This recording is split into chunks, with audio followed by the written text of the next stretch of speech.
What was the biggest family secret you found out about by accident? When I was 17, I found out my family's biggest secret by doing something really stupid, snooping through my mom's closet right before Christmas. I grew up in a pretty average middle-class family. My mom was a nurse, my dad, I'll get to that, was a mechanic. I put dad in quotes because, well, you'll see. I was an only child. My parents divorced when I was about 8. It wasn't super messy, or so I thought, and I split time between their houses.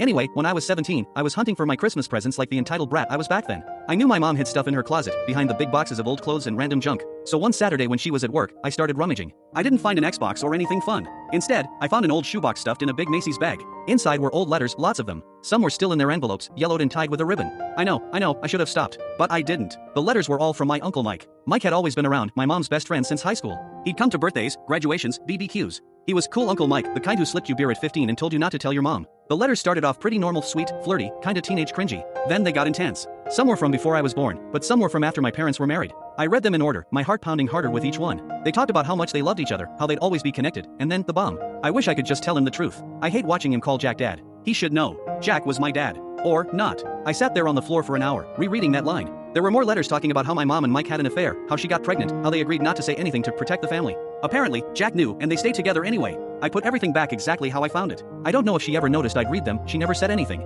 But I did confront Mike a few months later. I got drunk at his house during a party and blurted out, "Are you my dad?" He just stared at me like I'd slapped him. Then he hugged me and said, "I'm sorry you had to find out like this." That's all. We never told my mom about that conversation. I never confronted her. I was too afraid of blowing everything up. Jack, the man I still call dad, never brought it up either, though I think he knew that I knew. He raised me, loved me, paid for my college. He's still my dad, DNA be damned. Uncle Mike died of cancer 5 years ago. He left me a letter in his will just saying he loved me, he was proud of me, that he hoped I'd forgive him and my mom someday. So yeah, I went looking for an Xbox and found out my entire family tree was a lie. Be careful what you snoop for, kids. Sometimes Santa's not the only secret hiding in the closet.